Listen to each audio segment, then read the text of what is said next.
Gosh, that is an astonishing thing behind it. Yeah, well, my background, I want to tell you a little bit. This is called Tulou, which I visited this summer. It's in Fujian province. Do you know the Hakka people? So No, not at all. No.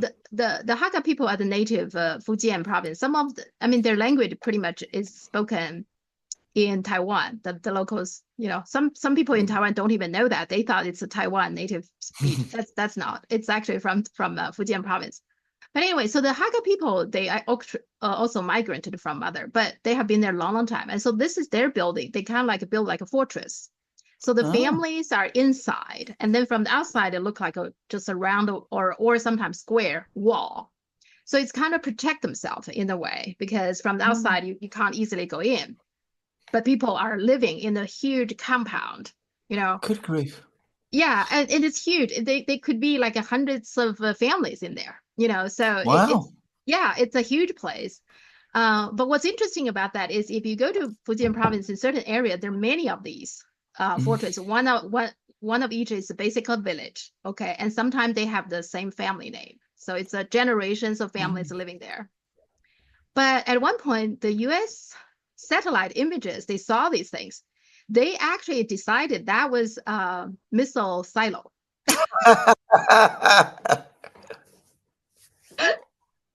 That is so funny. That is so, so funny. Well, everything I heard about that, I thought, okay, if I go to that area, I must visit that. That is so funny. Oh my they act goodness. they actually believe that. So just to give you some background. So that's it's an interesting Mm. place. It's people still living there, but Mm. it's very Mm. commercial. The one that I went to is very commercialized with a lot of shops, Yeah. souvenir shops and etc. But Yeah. it's I mean I kind of like in a way it's an interesting way of living because you live with your family for generations and all your relatives Mm. right in the Mm. same place. Now people do marry into each other, so the tradition is the Yeah. daughters will marry into another village, Yeah. and Yeah. then you get daughters from other village coming in. Yeah. So that's about it. But it's interesting they build it to, again, defense, to protect Yes. themselves. Yeah. Yeah. Yeah. Yeah. By the way, I mean, I don't know whether this is true, but what I've heard Westerners always say is that there is a very strong taboo in China against people with the same surname, the first same, family name, marrying each other. So, if you're called Zhao, you don't hmm marry someone whose name is Zhao. I don't know whether this is true or not, but anyway, I that's think, what I've heard. yeah. And, it's actually interesting. The European royal families, they like to marry into each Oh, other, right? absolutely. Yeah. In China, it's a kind of a taboo to marry relatives. Pretty early Yeah. on, they noticed that could be a problem if Yeah, you close yeah, relative marry each other. So yeah, that I think it's has been a long tradition. I'm not sure if family yeah. name is such a taboo. I don't think so. But like Right. close relatives are not supposed to get married. That has been a long Indeed. tradition. Well, it's much, much more healthy. If you're talking about European royal families, you are absolutely right about this. And the most notorious case of the Habsburgs, who were the dynasty that ruled Austria and much of Central Europe. And if you look at some of the portraits of some of the Habsburg rulers, you can see how distorted they'd become, Mhm. with huge jaws and all kinds of things that had become hugely exaggerated. And I mean, it was really, it really was. And of course, it led to all kinds of mental Mhm. issues, which, Problem, yeah. one might not want to talk about too much. Yeah. And Yeah. Queen Victoria, all her children or Yeah. grandchildren, she married out her children to different royal Yeah. families within Yeah. Europe, right? So she has Yeah. relatives all over the place, right? All over. Absolutely. Yeah. I mean, the royal families of Europe are basically one big extended family. Family, yeah. And as I said, it's not healthy. And the Yeah. First World War was, in a kind of a way, a gigantic family quarrel. I mean, it really was. I mean, because the Kaiser was Queen Victoria's nephew. hmm I mean, hmm there was that the connection was that strong, and the Tsar of Russia. If you look at pictures of him and compare him with the King of England at that time, George V. I mean, they look like twin brothers. I mean, they were Uh-huh. all they're also closely related. That is, and as I said, it actually made it it made the situation in Europe at that time even more dangerous in a way, because as we know, when family quarrels can get going, it's very difficult to bring them under control. Yeah, they hate each other more, maybe. They hate each other more, absolutely. Well, Nicholas and Wilhelm eventually, from having been friends, did come to hate each other. And that played a major role in starting the First World War. Yeah. I always forget to give you some comments about, our program. So one thing I think I got lots of, our conversation got lots of comments is when you're talking about Churchill. Like me, I mean, when we were growing up, actually, when we were taught at school, Churchill is always a positive figure because he fought the Nazis and So, but the more I learn about him, of course, he's a very complicated, to say the least, a very complicated figure. And so when we were talking about whether he's a villain, I think we agree he is. I think lots of comments are talking about that people are saying, they some of them are surprised, but some of them are saying, that is true, but it's not well known that this is such a complex figure. So people very welcoming that kind of a discussion. Just want to let you know. Interesting. Oh, interesting. Yeah. That is interesting, actually. Yeah. Gosh. Okay. Yeah. And then the other comment is, you'll probably be surprised that when you're talking about Keir Starmer, who could get a fraction of the cost in Malaysia, get a nice tailored suit. There are plenty of people saying, "Oh, come to Shanghai, come to my neighborhood." Absolutely, yeah. But I mean, superb tailoring in Shanghai. So I've heard. Yeah, absolutely. Yeah. It used to be Shanghai is the place if you want to get best, tailor-made clothes. But I think even like where I live in Beijing, there are some good tailors just close by. I'm sure there are. Yeah. I am sure there are.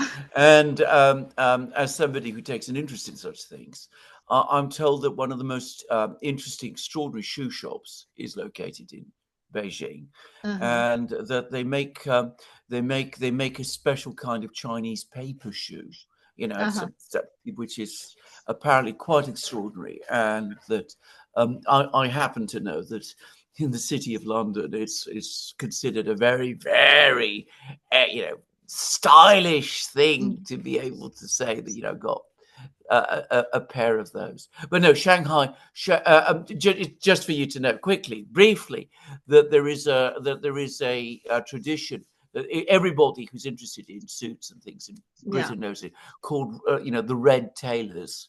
I don't know why they're called red. I don't know whether it's connected with the Chinese Revolution, but they originated in Shanghai. Oh. And the famous tailors of Hong Kong are the branches of the tailoring firms in Shanghai that were still in Hong Kong after the I think it's called liberation in China, 1949.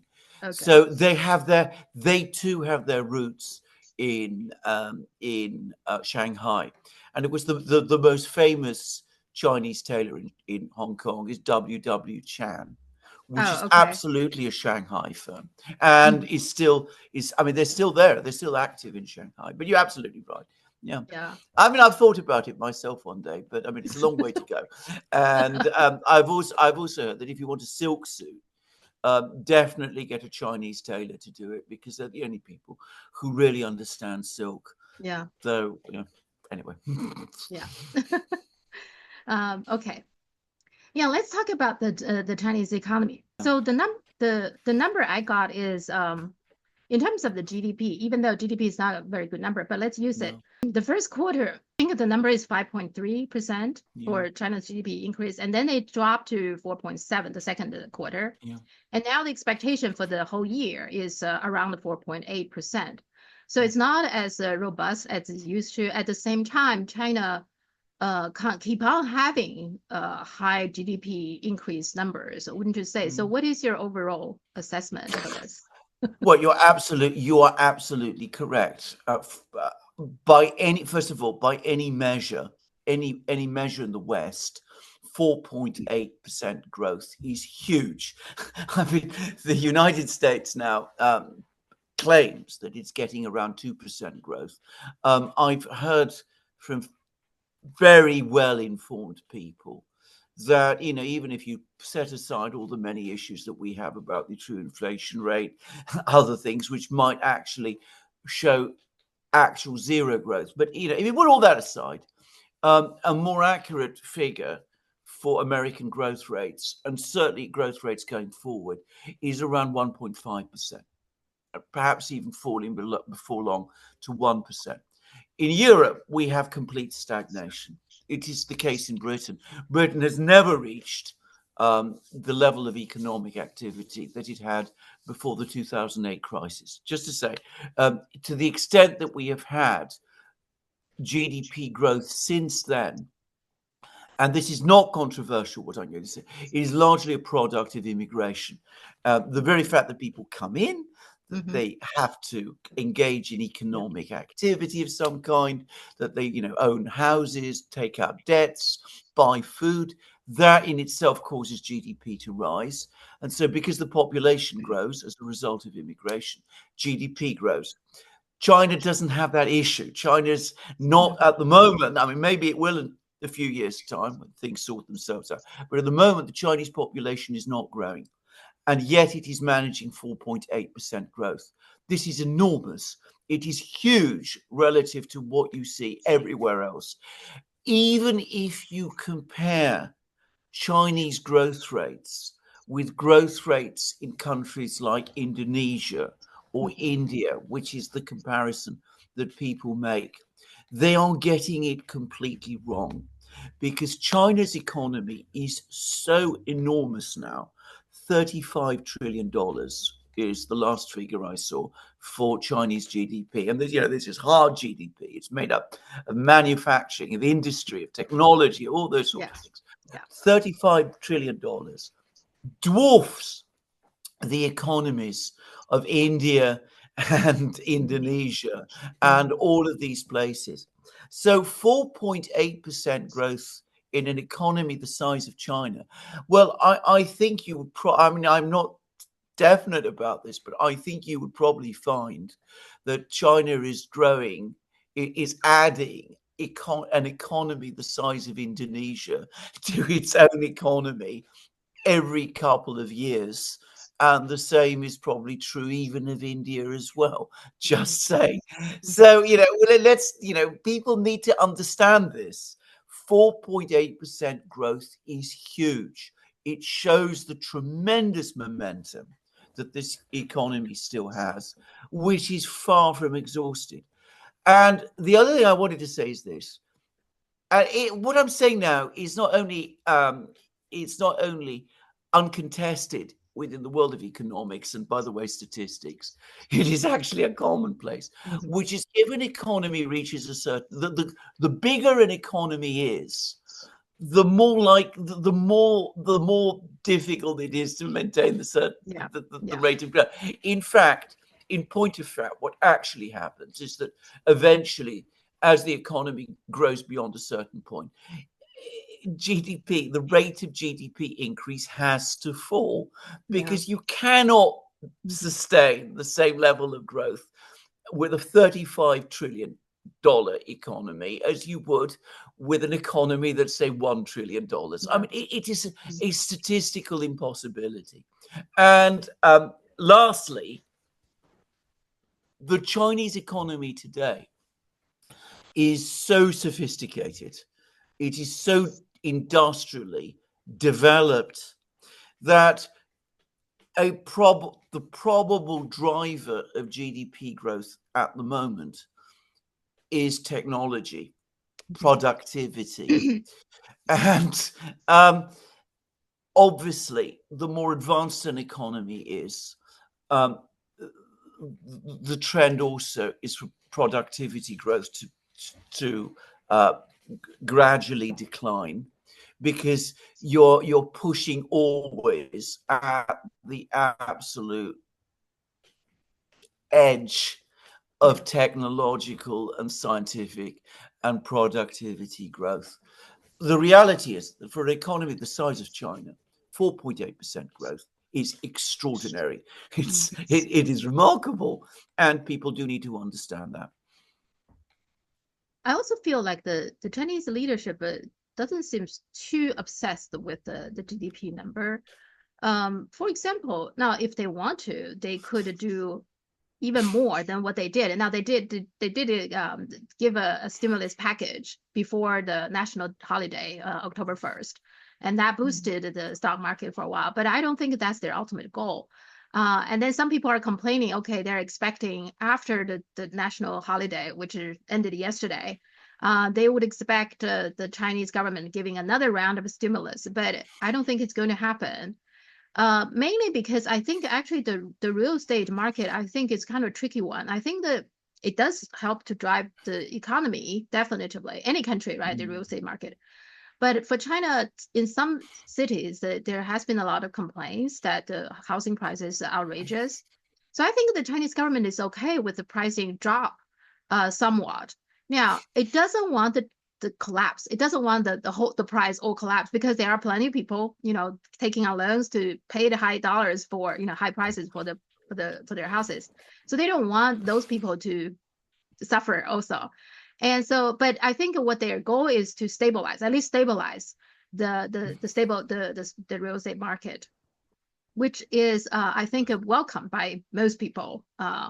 What is your take on that? Because the U.S. government always trying to stimulate the economy, much more so than the Chinese government. I think you've just made the most sensible series of comments about the Chinese economy that I've heard from anybody for a very long time. Jeffrey Sachs probably also makes very sensible points about the Chinese economy, and they're essentially close to yours. Let me say straightforwardly what I think about this. Firstly, you're absolutely correct. I think the Chinese government is far more well, I would say relaxed is perhaps not the right word, but I think they take these developments in the economy far more in their stride than some people do. The people who are really talking about this all the time are people outside China, people on the commentary pages in Western newspapers, the Gordon Changs of this world, who, if if something happens, which is 0.1% less of growth of something, it's proof that China is about to collapse, that the whole system is about to break down. They've been predicting this for years, and they're looking all the time for evidence that will prove them right. So I mean, there is another factor in the obsessive interest that some people in the West have, which I'm going to turn to in a moment. But you're completely correct. I don't think the Chinese government is concerned about this, because I think the Chinese government has a far better understanding of economics than most people, most governments in the West do. In the West, even as our societies are stagnating, growth has become an obsession.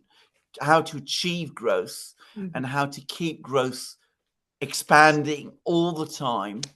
And one of the reasons it's become an obsession is because of the need, this may surprise people in China, the need to keep up with China. The United States in particular is obsessed with this. They have to be first. They must always be ahead of China. China has, 1.4 billion people. The United States is 330 million people. But nonetheless, whatever happens, however productive and efficient the Chinese are, the United States must be ahead. So the US is obsessed with maintaining, if not actual, real growth, the appearance of growth. And they're also terrified of recessions and of adjustments in market pricing and all of that, partly because it reflects on the growth rate, which is a source of concern. Also, of course, because they worry that it will create instability. So going all the way back to the 1980s, we have had, every time there's any sign of trouble in the economy, we've had one massive stimulus package after another, one massive bailout package after another. Interest rates are always cut. spending is always increased. Money emission is always increased. Debt levels are always increased. Yeah. And of course, the economy that way becomes ever more distorted. And that in turn means that if there is a problem in the economy, because the whole structure is so unstable, you have to engage in yet another stimulus package in order to keep the whole thing standing straight. Now, China isn't like this. China is completely different. China doesn't have massive debts. Well, it does have debts, but it also has colossal savings. Yeah, Its economy is based on, is not based so much on property. There is a big Chinese stock market, but it doesn't have the absolutely fundamental role in the economy that stock markets in the West do. The banking system is not connected to the stock market in the same way. You have, and I've seen this myself, you have this huge economy based on businesses, some of them family run, some of them small, some of them medium sized, all of which give an enormous stability to the economy. So when the Chinese government conducts a stimulus package like the one that they've just done now, and the moment I read about it, I realized this is relatively small. Yeah. We're talking about $7 trillion dollars in a $35 trillion economy. I mean, compared to the kind of stimulus packages we've seen that the West do, this is a relatively small stimulus. What it is clearly intended to do is to smooth out problems in the real estate markets. Now, there is a bubble developed there, largely, I think, because of stimulus packages that the Chinese government carried out in 2008 and 2014 in response to the global financial crisis, which had its origins in the United States. I think that's an important point to remember. Anyway, that did lead to a speculative boom in real estate. That did push up prices to astronomical levels. That did distort investment as well. And I think the Chinese government most emphatically wants investment to continue to go principally into high technology, manufacturing, developing services, doing that kind of thing. They are very, very conscious that excessive prices for housing are socially unjust. And I think that the Chinese authorities, the Chinese government, by the way, like the Russian government here, doesn't measure economic vitality in the way that we do in Britain and the United States by the, the high elevated prices in the housing sector or in the real estate sector. That's seen as a problem, actually, not as a good thing. And by the way, that was also true in Germany once. I can remember going to Germany in the 80s when, again, they had a short period of high prices in the property market. And the German central bank, the Bundesbank, was very unhappy about it and said that this is a case of concrete gold. And it's taking away investment from the productive side of the economy into the asset side, treating housing in completely the improper way. That was then. Today, of course, it's completely different. Anyway, I think that's still very much the attitude of the Chinese government. So they are not sorry to see house prices and real estate prices fall. They see that as a necessary adjustment to the economy. And at the same time, as you correctly say, they don't want an uncontrolled collapse.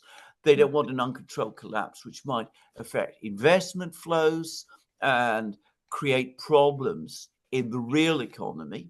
So they've carried out a certain oiling of the wheels, if you like, so as to keep the thing moving, the whole economy moving forward. And I think this is all this is. Now, there is another group of people in the West, apart from the Gordon Changs and people like that, who go on about these problems in China and talk about, and that is Westerners who have invested in the Chinese real estate market. And there are a lot of them. And they are well connected and vocal and very powerful people. George Soros, to my knowledge, is one of them. Okay. And of course, they are very angry because they put all these investments at the crest of the real estate speculation in China. They're now seeing that their returns are falling. So they are the people who are insisting and calling and agitating and demanding a stimulus package. And of course, when they do the same thing in the West, they get what they want because they're politically powerful here. And they're getting very angry and very exasperated and very baffled by the fact that they make the same calls and they make the same demands in China, and that the Chinese government is paying no attention, which is something that they are not accustomed to. And that also explains some of this coverage that you see in parts of the media as well. Yeah, it's interesting you're talking about George Soros. He used to be very bullish on China, but then I think what happened, I think that's what the Chinese netizens agreed upon, is when did he turn against China is after the Hong Kong. Remember the Southeast Asia financial crisis? And so he bet against one currency after another, Thailand, Malaysia, South Korea. So country after country, their currency collapsed. And then by the time he got to Hong Kong, he was very confident that he's going to, rake in a huge amount of money again. But then at this point, the Hong Kong government asked, that was after 97, Hong Kong went back to China. So the China Central Bank said, well, whatever you need, we're going to back you. So for that reason, he wasn't successful. He actually ended up losing, I think, at least 1 billion or something, huge amount of money at the time. And he was very, very unhappy about that. And ever since then, I think China became his enemy. Well, there you go. But I mean, to my knowledge, he's invested, in spite of however angry he might be with China. Yeah, I know for a fact that he did invest heavily in real estate in China because, by the way, that is something that Western investors tend to do. They don't invest much in manufacturing anymore. It's very difficult to get them to do that. But real estate, well, that's something they understand. It's something that they invested in their own economies. So they see a boom in Shanghai or Hong Kong or wherever, and they expect to make a lot of money there. But you're absolutely right. With Soros, ultimately, it's all about money. It always is. Yeah. Yeah, he still continued to invest, but he's very negative about Chinese government since then. I find. Oh, absolutely. Yeah. So it tells you, right? He's criticizing Chinese government. At the same time, he also invested. So that just some of those people do. Yeah. Regarding unemployment, I also want to talk to you about. That's a problem, I think, not just the China problem, but U.S. You see the latest the labor union led strike for harbor union, right? Those people, one of the demand that they have is, of course, they want to increase their salaries and those things, but also they want using less automation, less AI and stuff like that. I think down the road, that would be a problem because you do see a lot of jobs being replaced by machine, by AI. And it's not just, it used to be, okay, if you're doing blue collar job, maybe the future is you get some education and become a, mid-tier manager, those sort of, but those jobs are gradually being replaced too. So right now, China's unemployment is 5.3%, I just checked, although the unemployment, the way people, different country calculate is very different, but let's just take what it is. The one I got is from some research firm that their, number is 5.3. The US is lower, 4.2 or 4.1. But the US number, many people think it's not totally accurate. But in any event, this unemployment thing is coming, I do feel. So recently, I talked to a nice guy. He just graduated from a good college, computer science. And he said half of his class haven't found a job yet, which is stunning to me. I thought, computer science is such a good subject, right? That you would think it's plenty of job, but he said no, it's not that simple. He's in the data analyst. So what do you say of the future of the job market for the young people? This is a problem, I think, probably in UK as well. It will coming down the road. It will coming. It is a massive problem. Can I just say before we proceed that any jobs figures coming from the United States can be ignored. They can be completely disregarded. Just a few weeks ago, we had a massive revision to US job figures. Right, yeah. I mean, they revised them in the negative direction by 800,000, whatever it was, which gave a completely different picture of the true state of the economy. This is such a politicized game that is played in the United States that we can just ignore these. For the record, I think that the job market is worse in the United States, certainly than it is in China. And of course, in Europe, in Britain, it is very bad.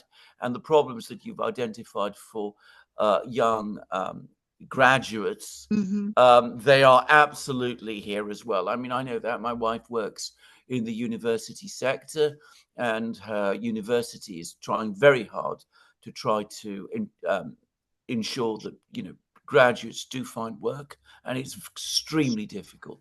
Now, the reason this is happening is that we're in a huge period of transition, and we're in the way that the economies work, and we are also in a period when inevitably, and this is unfortunate, but it's always true, in the university sectors, and as I said, my wife works in one, so I should know, there's always a lag.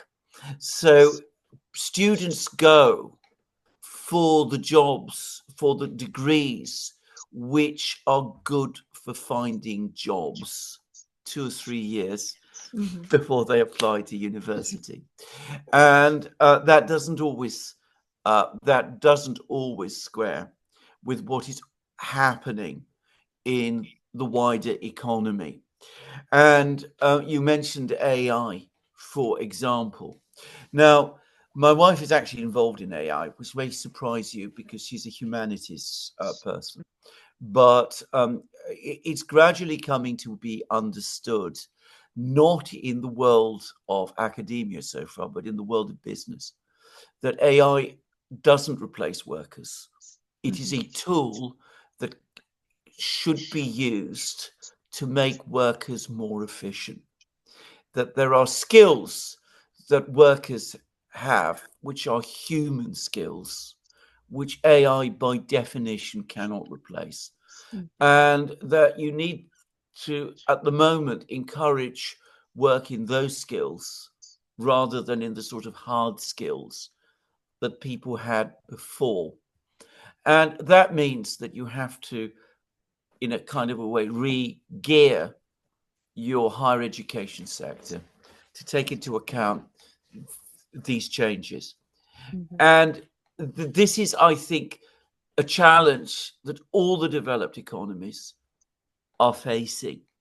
Now, I think that China has an advantage here because it has a much more planned approach to these kind of problems. And I think that this can be discussed and thought through, and the problems can be identified. And then you can start to get a shift and recalibration. And that is easier to do than in the university sectors that you find in many Western countries. For the record, the university sector in Britain is currently in profound crisis because students, young people, have lost confidence, completely lost confidence in the degrees that they're being provided by the universities here. They no longer believe that those degrees lead to anything. At the same time, the cost of obtaining degrees is becoming prohibitive, and there is a collapse in university admissions and a collapse in university funding and a general crisis of the whole sector here. I think China is better able to handle that. It also has the economies of scale, and it has, as I said, the planning structures. And it also must think about those young people who have trained in a certain way, are finding that their skills are not needed in the way that perhaps they thought. And again, I suspect China is probably better at addressing the problems of those young people and finding ways maybe to retrain them for other things. Yeah. Yeah, I find this is in both countries because I was in China in the summer, and there are layoffs, and there are mid-tier manager layoffs, and I know people who has that. And then US, like I said, I was very surprised when I was talking to this young man, was struggling finding job. So computer science, which you would think, right, that's not a problem. But this is a discussion. You see, it's these kind of areas I want the United States and China to work together. Well, of course, they have so much to learn from each other. But carry on. Yes. Yeah, I would like, countries, and the European countries, get together, discuss this because it's coming. Certainly tools are replacing a lot of the hard labor work, and that would be a problem for everybody. So why not get together, have a discussion? So it just, anyway. So the other thing is trade numbers. So actually the first 8 months, the Chinese trade surplus actually increased 8.6%. That's pretty robust number, wouldn't you say? I was surprised with all the sanctions. I am not surprised. The reason I am not, I'll tell you straight away why. The reason I am not surprised is that practically everywhere else, including, by the way, India, just to say, industry, manufacturing is in recession. So if it is in recession, but the demand is still there, where are people going to buy their things from? From the manufacturing workshop, the workshop of the world, which is, of course, China. So in fact, the fact that China is running a trade surplus at this particular time is probably helping to support demand, just to say, and is keeping the economy, the global economy, stable, because otherwise, with manufacturing in decline, the reason manufacturing is in decline is for many, many reasons. Energy costs being a key one, costs of everything else also being key. Debt levels are, incredibly elevated. Again, I know this, in the West. I mean, the level of gearing of economy, of manufacturing companies is huge. And the great difficulty they have getting investment. So it's very difficult for them. And this is, again, also true in India. In India, the share of manufacturing in the economy is declining, which, given the state of the Indian economy, is not good. Given where India's economy is now, it should be increasing, not declining, but it is declining. So in a situation where there is a global decline in manufacturing, except in a few countries, Russia's industries are growing, but obviously we're not talking about anything on the same scale. Somebody has to provide the manufactured goods and which helps keep services and retail things and all of that functioning in other economies. And that at the moment is being played by China. It is not mercantilism or overcapacity or any of this nonsense that we're hearing about. It is entirely a product of the realities in the rest of the formerly industrialized world. And in particular, I noticed that the trade between US and China actually also has increased. Also, again, with all the sanctions, this decoupling, derisking, I think the surplus for the trade surplus for China actually increased to 2.9%. Now, both the export and import has increased, but in net, it's a 2.9% increase in terms of the surplus. So with so much decoupling, derisking, it seems getting harder. Well, it is getting harder because, again, people like Biden and Trump are looking at this problem from the wrong end. They are looking at deindustrialization in the United States and are saying it's China's fault Yeah. instead of saying to themselves, actually, it's America's fault. We are doing things wrong. So they're not actually addressing the problem at its source. And the result is further deindustrialization. The way they've mismanaged the whole business of semiconductors is a perfect case study. Giving lots of money to Nvidia and all of these places and expecting that that's going to, but Intel and all of that, and expecting that that's going to result in shiny new chip production. I mean, it doesn't work like that. You have to have a plan. Yeah. You do. I mean, can I just say? I mean, I used to work long ago in industrial law, and I did a lot of work with industrial firms, which we still had in those days in Britain. And the point about investment and building up industries is that they require long-term horizons, and that requires a degree of planning. And it's in planning that China excels, not just, how to plan and build a factory, but the supply chains, the whole system, the whole ecosystem that you have to create around that.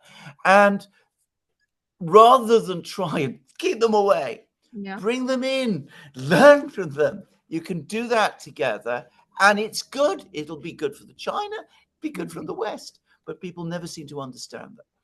Yeah.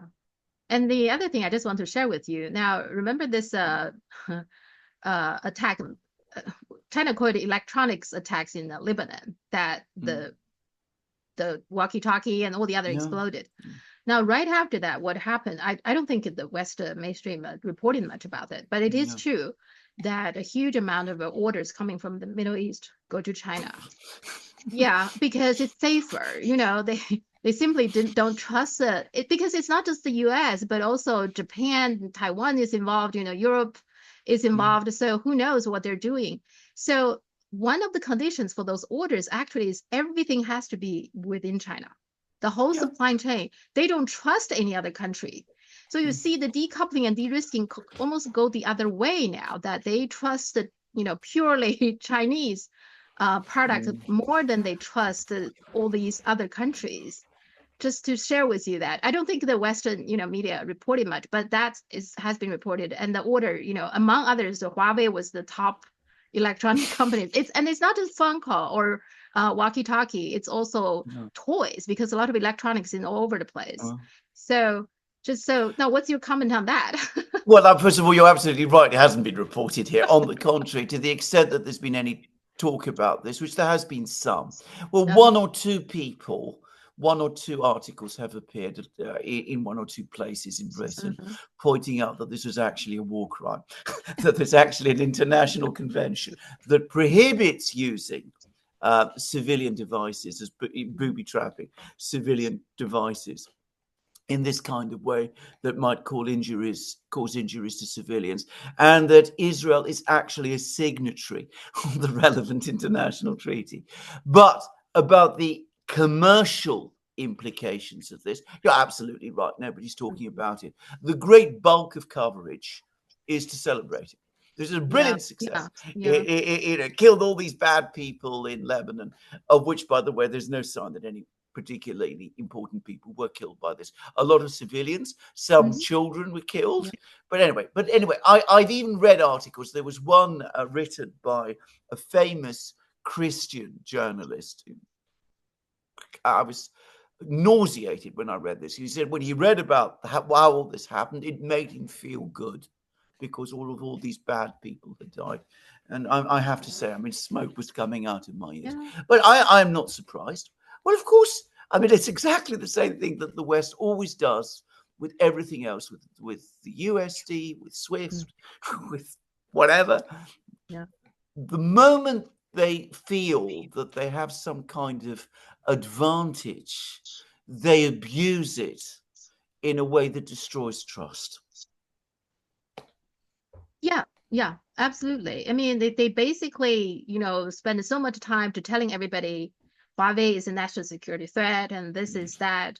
But in the end, with this one incident, pretty much people go the other way, right? They were like, No, we actually trust Well, Huawei. actually, you've just made a good point, because I mean, they always tell us Huawei was the national security threat.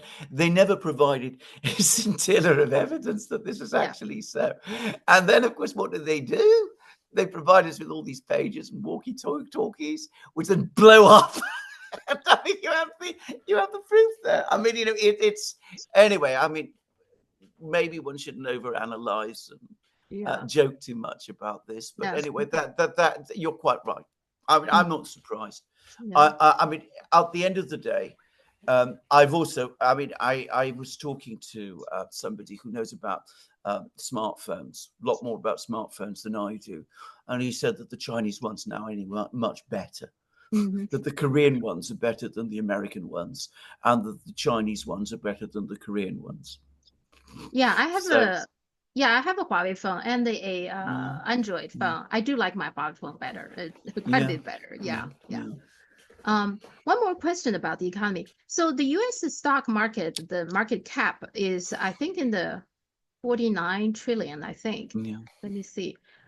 49 trillion. And then the Chinese one is like a 12 to 13 trillion, which means that the US market cap stock market is like a quadruple that what the Chinese stock market.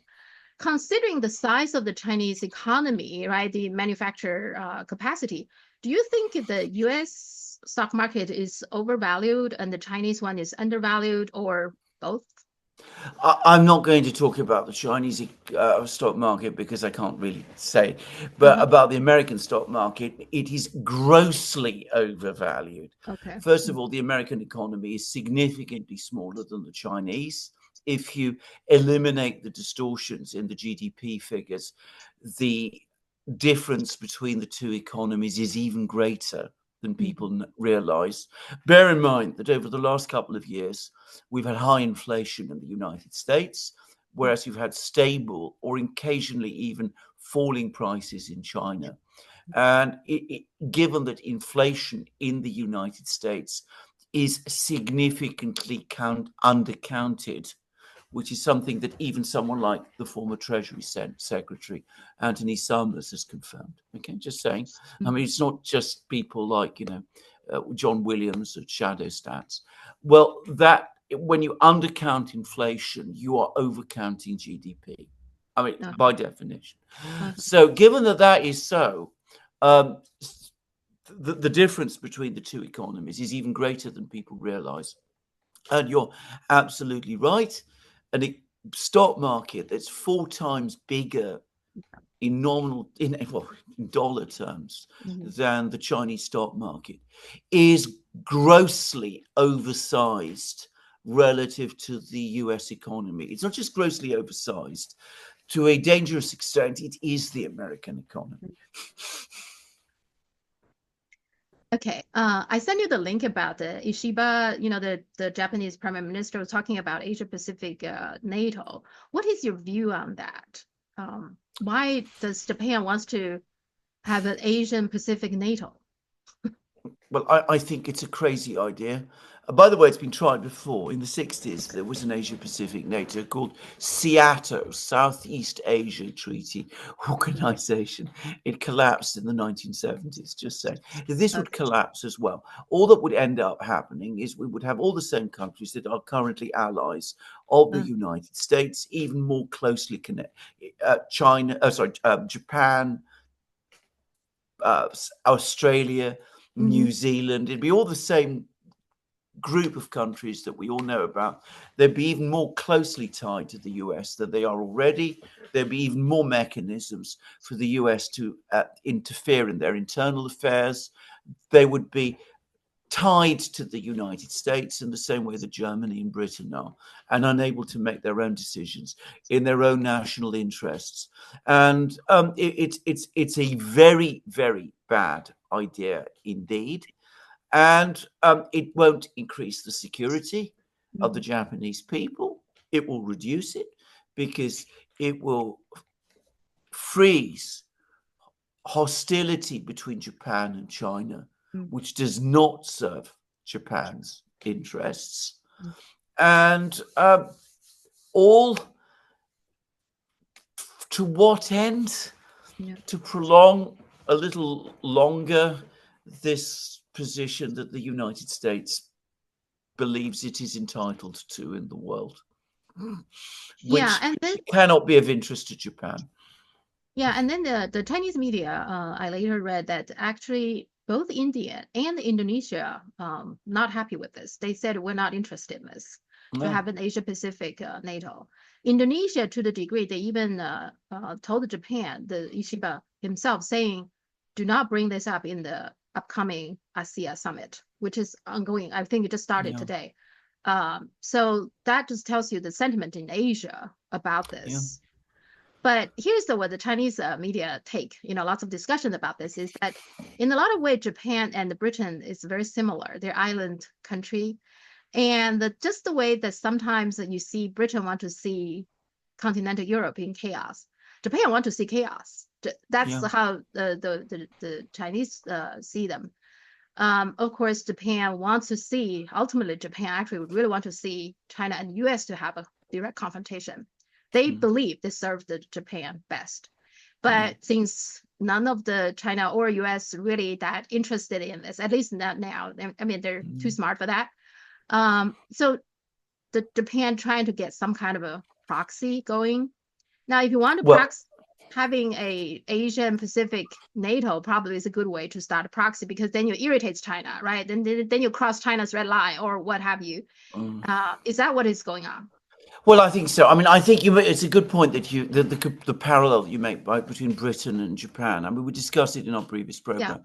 But one of the reasons the British are major supporters of NATO and and so keen on this alliance that they have with the United States is because Britain, which is a far less powerful country than it was, tries to leverage its close alliance with the United States to gain influence in Europe.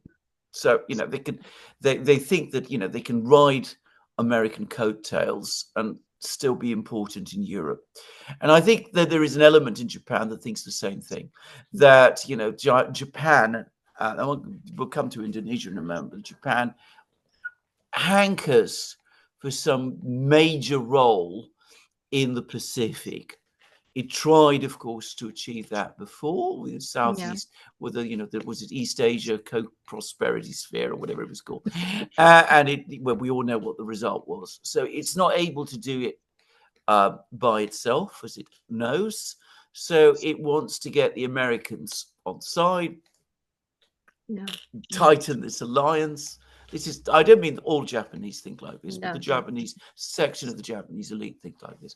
And, tighten this American alliance and then use that to expand Japanese influence across Asia. And of course, it's a completely counterproductive strategy. It's been disastrous for Britain, by the way. I'm not going to discuss this at length, but it means that the British have not addressed their own domestic problems. They cling on to illusions of power, which it would have been far better if they'd been done away with long ago. In the case of Japan, it's, of course, even more dangerous because countries across Asia remember very well the last attempt Japan made to try to expand its influence across Asia. And, of course, India was almost invaded by Japan in the 1940s, and that is still a memory there. Indonesia was occupied by Japan in the 1940s, and it was a very brutal and cruel occupation, as anybody who is familiar with that time knows. And they absolutely do not want to be in that kind of situation again, with the Japanese returning through the Americans, establishing themselves in all these places and trying to run things there. So Indonesia, of course, is going to say no, and other countries too. And the ASEA Summit, it just started, right? That other than the ASEA country, there are 10 of them, right? So it's interesting. There is seems way more than just ASEA country, because during this meeting, they also have the so-called 10+1, which is ASEA China, 10+3, ASEA plus China, Russia, South Korea, and Japan. And then also East Asia Summit, which is China, Japan, and South Korea meeting. So there's plenty of meetings. And on top of that, So I think US, Russia, Australia, of course, China, India, New Zealand, whole bunch of countries send their representatives there. Yeah. What do you take on that? This is a gigantic meeting, seems like a lot of meetings to get together. What are It they is. doing?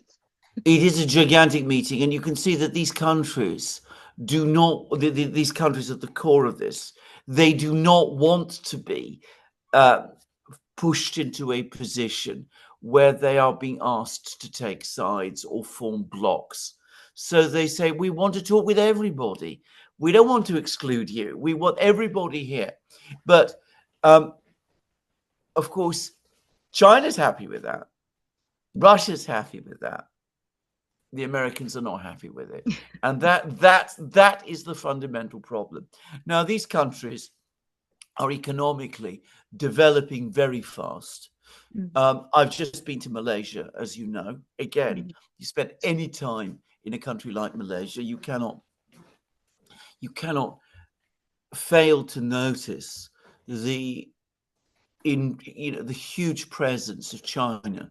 It's strange to say this because geographically China isn't, it's not a neighbor exactly, and but I mean it is the region. There are many Chinese people in Malaysia.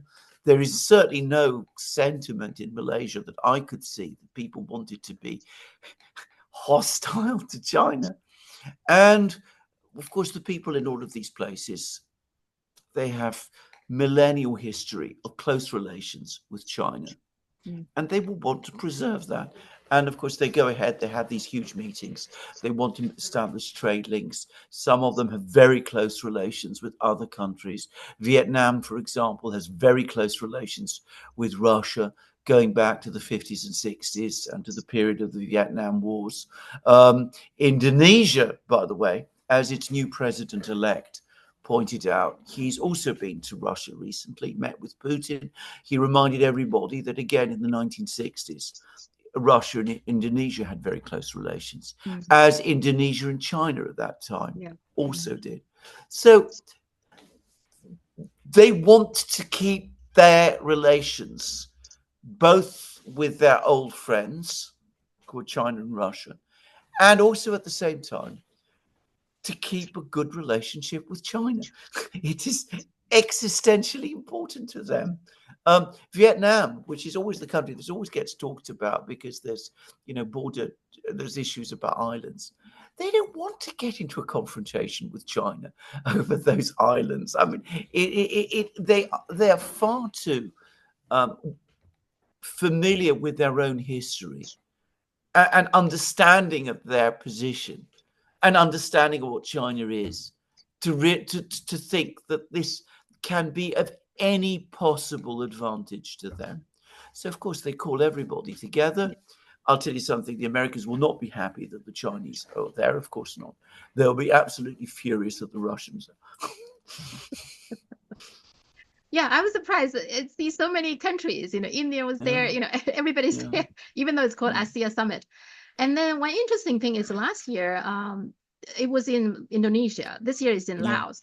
Now, Indonesia, when the host country, so they wanted to, of course, have a joint statement. They were struggle for a while to have a joint statement because they couldn't agree on the wording about the Ukraine war. My understanding. My guess is it must be the U.S. who put a lot of pressure last year. Now, this year, the war is still going on in Ukraine. And, of course, the situation in the Middle East, like the Lebanon, Israeli conflict, and the Gaza situation in general. Remember, Indonesia and Malaysia, these are big Muslim countries. They cannot be particularly happy to see what's going on there. So it will be interesting to see what kind of wording they would, because that's one topic they discuss now. What do you think? You take it on well, I can speak about this. I was in Malaysia. It is a Muslim country, and they are concerned about it. You're not going to find any people who are very sympathetic to the US in Malaysia at this time. Even people, by the way, who are not Muslims, because I mean, they understand how upset people feel. So absolutely, I mean, one of the effects of the events in the Middle East is that it's affected American international prestige. And on Ukraine, it's the same. I mean, I think initially a lot of countries weren't able to make their minds up about Ukraine. That their instinct was that they don't like a war being fought in Ukraine, especially if it appears to be over territory. This isn't something that most countries around the world want to see. But I think they've gradually come round to understanding who's prolonging this war. Yeah. Yeah, and then about the Ukraine war, Financial Times has a piece talking about that there is some internal discussions within the Zelensky circle, I guess, and they were talking about the possibility to some kind of concession to let the Russian to keep the land they already in control, but in return they want to have NATO membership and some kind of security guarantee. I find that's, it seems to me like they do know that this cannot continue. They're losing. It's not a winnable war.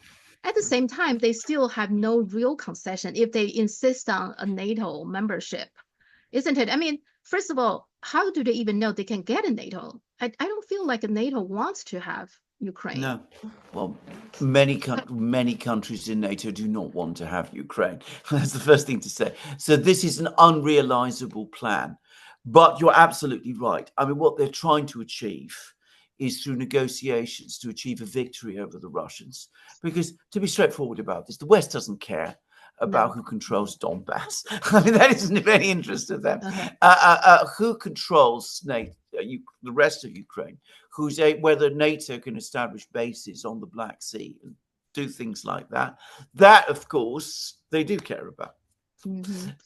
But the Russians care about it also, but they care about it from the opposite sense. So the Russians are certain to reject this proposal. It's a fantasy. What they're talking about, and there's been lots of articles about this. There was the one in the Financial Times. There was another one in Foreign Affairs. But as I understand it, the proposal is this: Ukraine joins NATO. NATO gives a guarantee which says that all of Ukraine that is still under Ukrainian control is covered by NATO.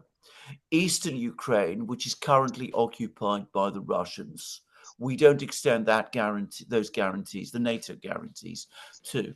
So the Russians can continue to occupy this territory. But if they advance beyond it, they're at war with NATO. Now, that is a fantastic idea. The Russians won't agree. The Europeans won't agree. And if by any chance it were to happen, the Russians would still reject it. And they would probably continue the war. In fact, they'd have every incentive at that point to continue the war.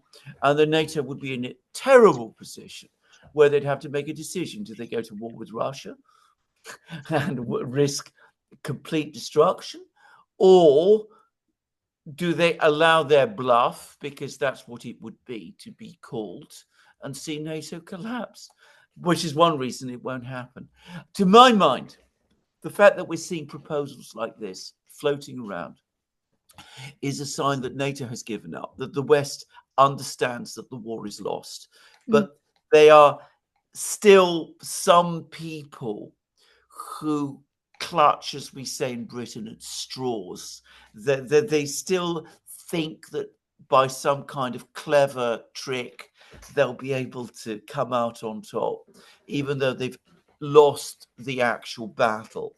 And so they come up with proposals of this kind and think that this is some sort of clever way to trick the Russians and fool the world and get what they've always wanted in Ukraine, rather than accept the fact that they've been defeated. Yeah, and at the end of that article, I find extraordinary. Here's what it says. It says, in his, which means Biden's remaining 3 months in office, U.S. President Joe Biden and his European allies should bolster Ukraine as much as possible. The aim ought to be put Kiev into strongest possible position ahead of a Trump presidency, or to provide a foundation on which Kamala Harris can build if she prevails. We cannot yet know how the war will end, but it is within the West's power and interest to help Ukraine regain the upper hand over foe. What kind of world are they living in? Well, indeed, what kind of a world are they living in? One in which they themselves are both deluded, because they are, but also compulsively belligerent. So when they think that Ukraine has the upper hand, as they did in the autumn of 2022, they say give Ukraine more arms so that it can win, and win even more decisively, and achieve an even better, an even stronger position. And that's what happened in the autumn and winter of 2022-2023, and it led to the Ukrainian offensive of last year, which was a disaster. And when Ukraine is losing, they say give Ukraine more arms because that will put Ukraine in a better position. Whatever the situation in Ukraine, whether it's good or whether it's bad, they always come up with the same answer to the different question, which is give Ukraine more arms, escalate even further.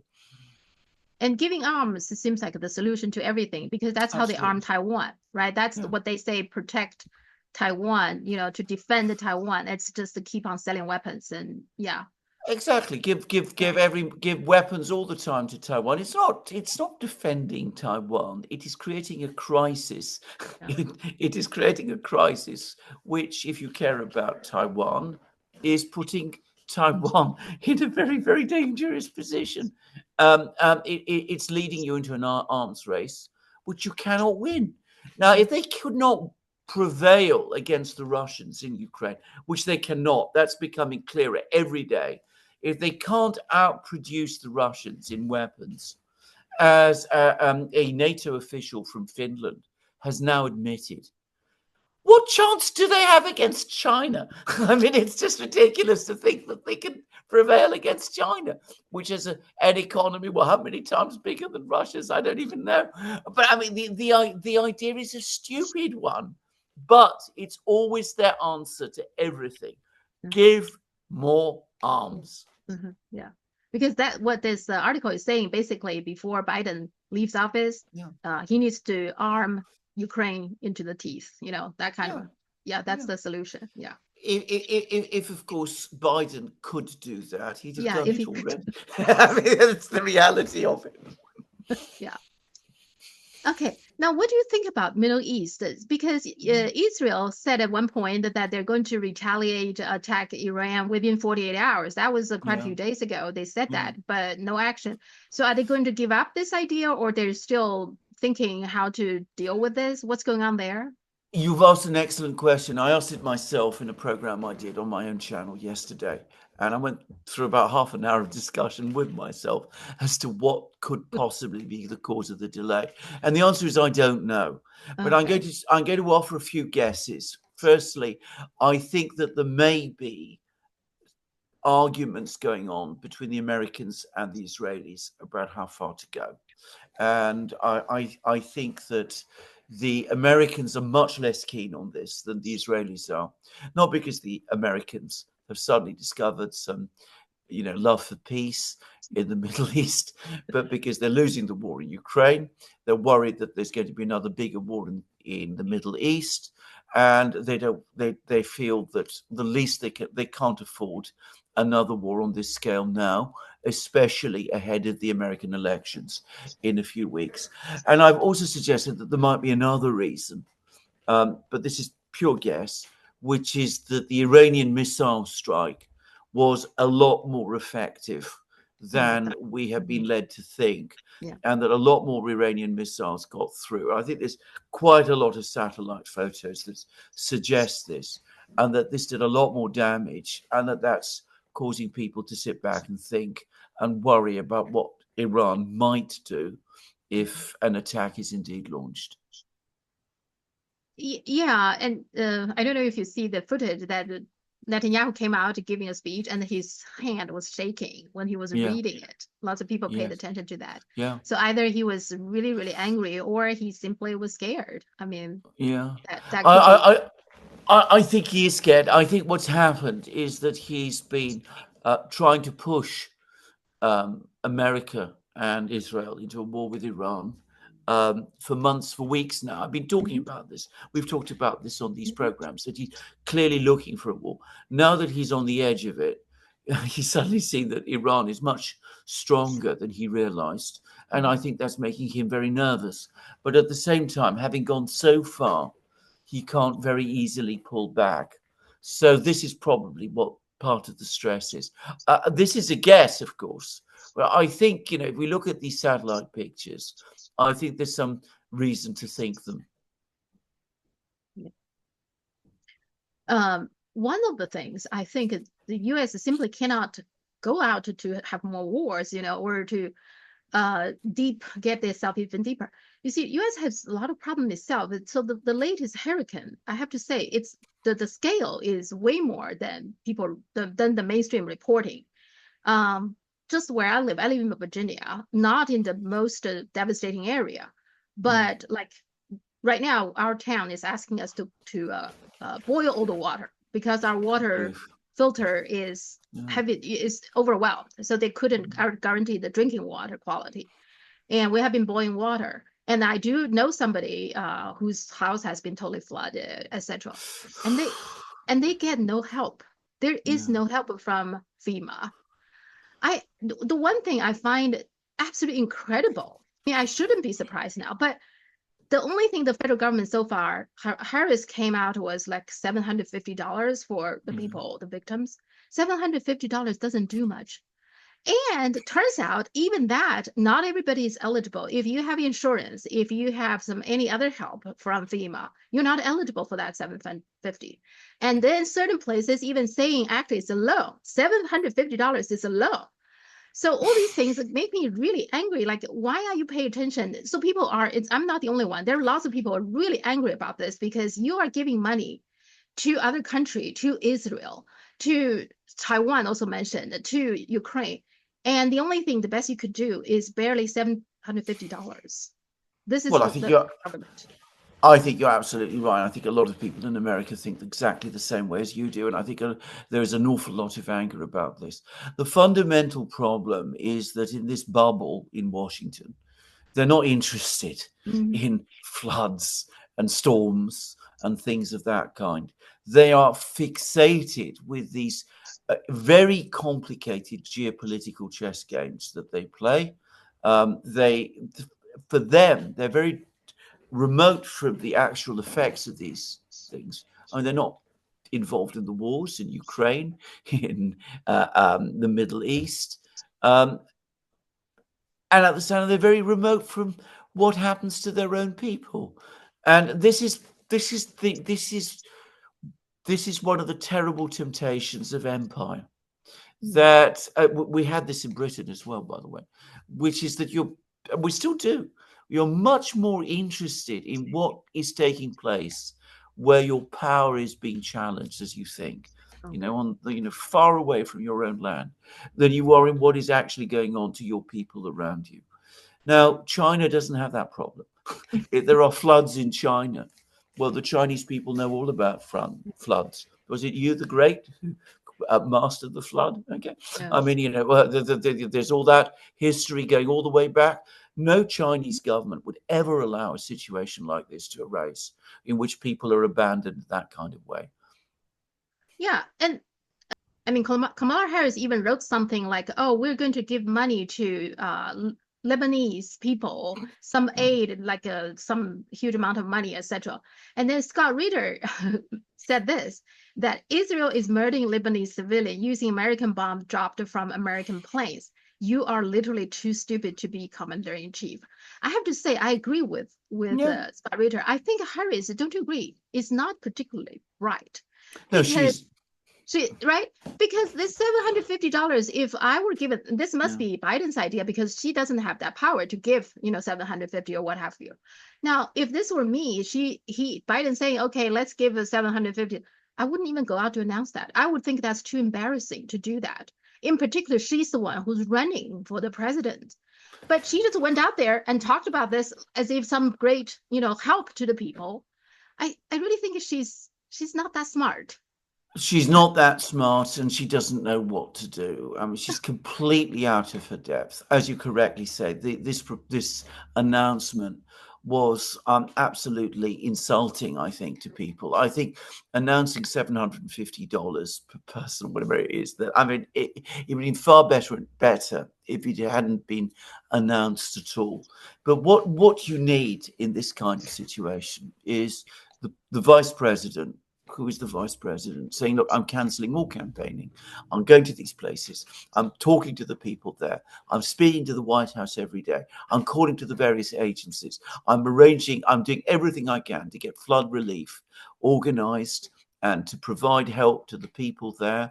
I speak to the people, show her talking to the people, relating to them, listening to what they have to say, talking to the engineers, the climatologists, the people who are involved in the logistic operations, get the army, the US military, and all of those agencies working to try to deal with that kind of thing. I remember a case study, if you like, in the West of how it was done was a couple about 10 years, 20 years, 15 years ago. Gerhard Schroeder had to cope with storms and floods in Germany, and he was seen doing exactly that thing. And it happened before an election, and it worked to his advantage. He didn't have to campaign because people saw that he cared about them and he was interested in them and knew what to do. If that is your mindset, then you find the way. You go there and you find the way. You get a sense of the problems. Kamala Harris doesn't understand that, and she's afraid of interacting with people in that sort of way. She's frightened of people. I mean, I could see it. Yeah, the other thing is reminds me so much of Katrina. Remember Katrina? Yeah. And that really damaged George W. Bush, but that was after Bush was reelected. Yeah. And then immediately that happened, and then everybody, I think if it happened a little bit earlier before the election, he might not win. I thought, for a situation like that, I thought Kamala Harris must remember that, must have tried to learn something from it, but obviously she doesn't. She's like, doesn't care at all, which is why some people speculated that Biden, for example, may not necessarily really want to help her because the way Biden was forced out of the campaign, he must be very bitter. So there are even people saying maybe Biden just simply doesn't really want to help her and see her fall. Maybe that's secretly that's what Biden wants. What do you think? I wouldn't be at all surprised. And Biden impresses me as the kind of man who bears grudges. I don't think he's a forgiving type of person at all. Having said that, I don't think Biden himself is very interested in any of this either. I don't think any of them are, actually. I think they're far more focused, as I said, on the great game that they're playing against China. It's always about China at the end of the day, by the way. Always remember that. It's always Russia, Iran. These are not really the important places. China is the place. So that's what they really are worried about. And of course, they're getting their priorities all wrong because it's not just elections. It's not just showing that you care and winning an election on the basis of that. It's actually caring. It's actually taking an interest in your own country that actually makes your country strong. And of course, they don't get this at all. And talking about the obsession about China. So actually a few weeks ago, shortly before they end their session, the Congress session, because they have this recess before the election. So everybody will leave Washington and go back to their home district. And so before that, it's very important to get everything, whatever the funding needed to put in place. And they didn't give extra money to FEMA. So FEMA was very underfunded. Instead, they actually, one of the things they did is proposed like 25 bills to combat the Chinese Communist Party threats. That's what they called. It's called the China Week Recap. This is on the congressional, website. So they're very proud of that 25 bills passed within a week. That in the, when so many other things they should have been doing, like giving FEMA extra funding. No, that's not in any hurry. They in a hurry to get in, 25 bills. The China obsession. Well, it is absolutely the China obsession, and we see the cost. I mean, not just of FEMA not getting the help, the funding it needs, but let's actually let's actually be a little bit imaginative here and imagine that we were dealing with a completely different United States and a completely different US government. Maybe they would understand that, a lot of their problems are the fact that there's bureaucratic and administrative atrophy, that their flood relief operations, that they're not well organized in coping with that kind of problem. But they do need to get their people helped. So they could look for help elsewhere. They could look for help. Where look at the look for help with a country which, as I said, is more experienced fighting storms and floods than any other country in the world, which would provide it, by the way. I've no doubt about it.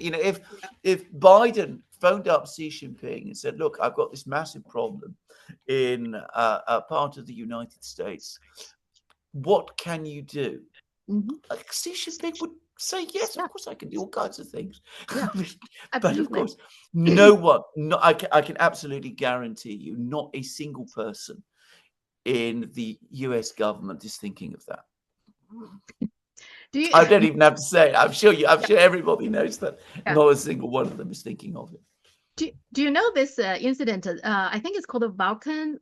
It's a town's name, Vulcan incident, which happened in 1977. So this little town, I think a few thousand residents living in West Virginia, Vulcan.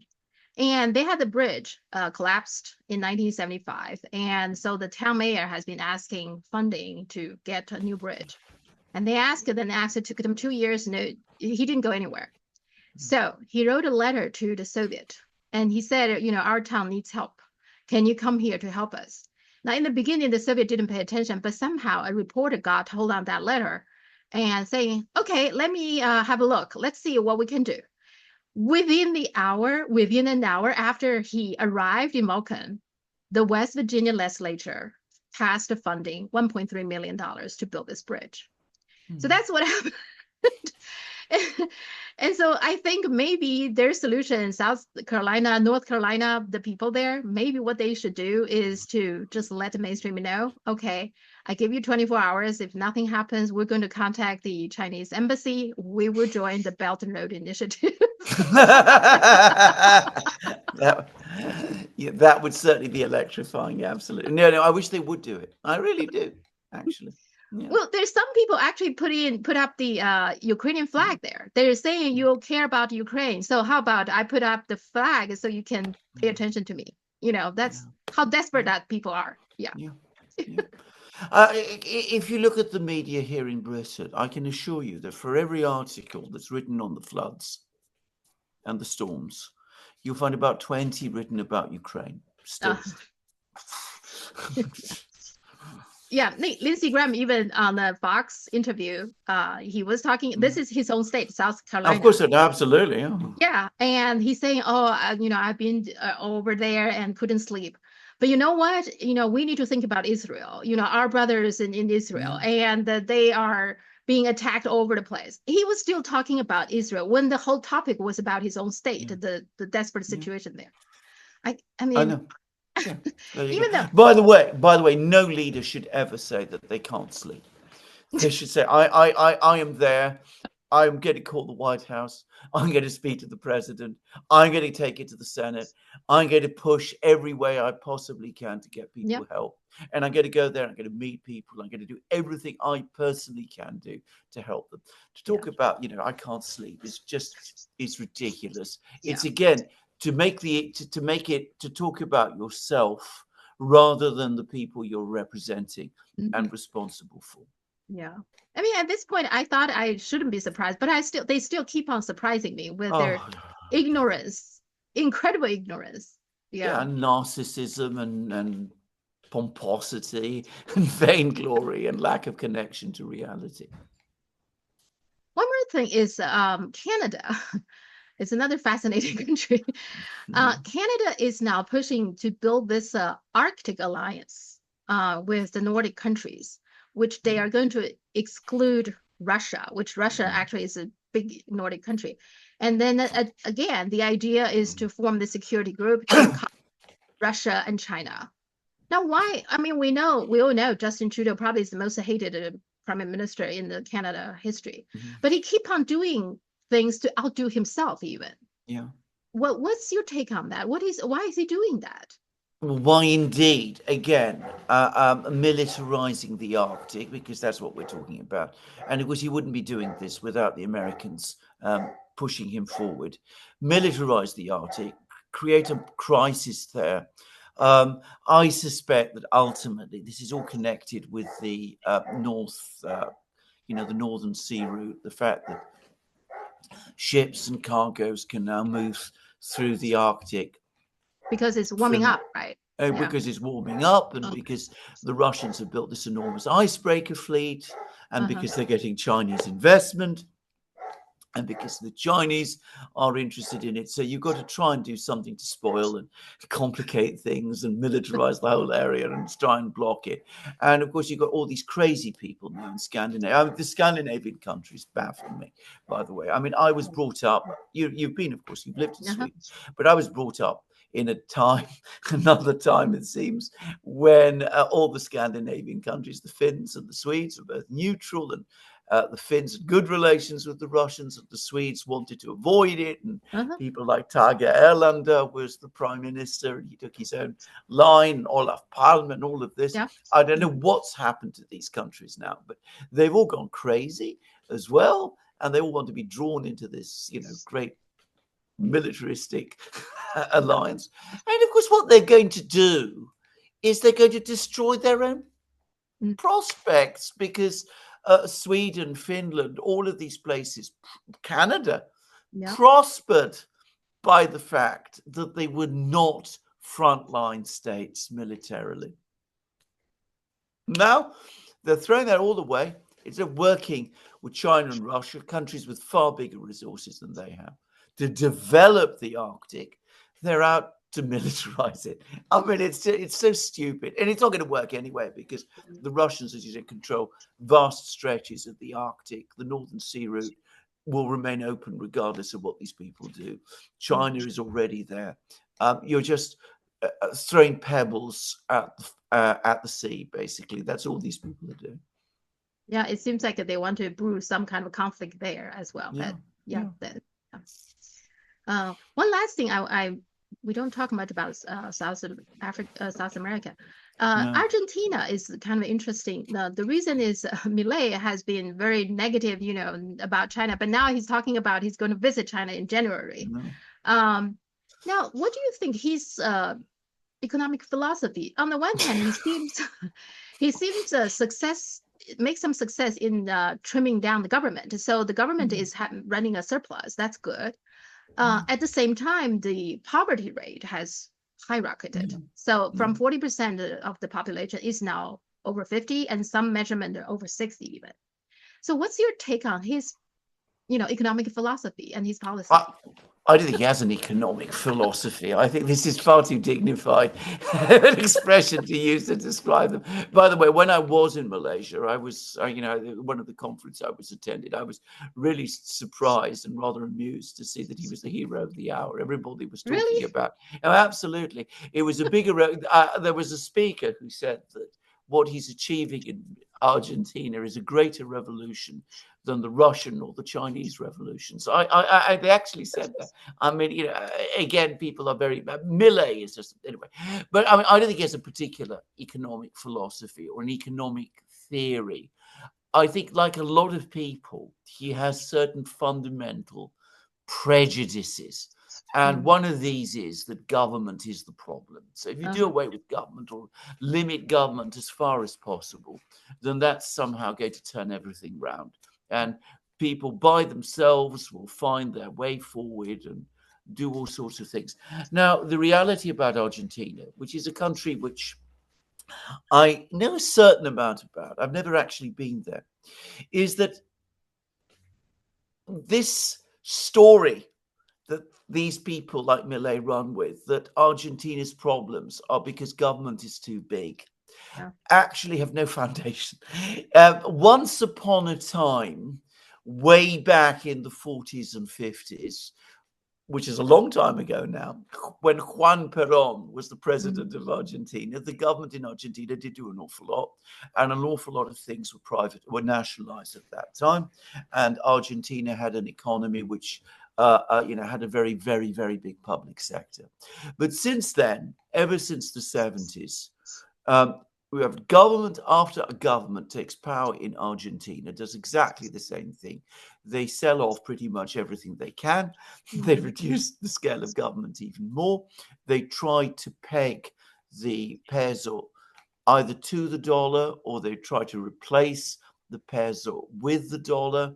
They deregulate. They do all of these kind of things. For a time, it works. There's a short period when you see inflationary problems decline.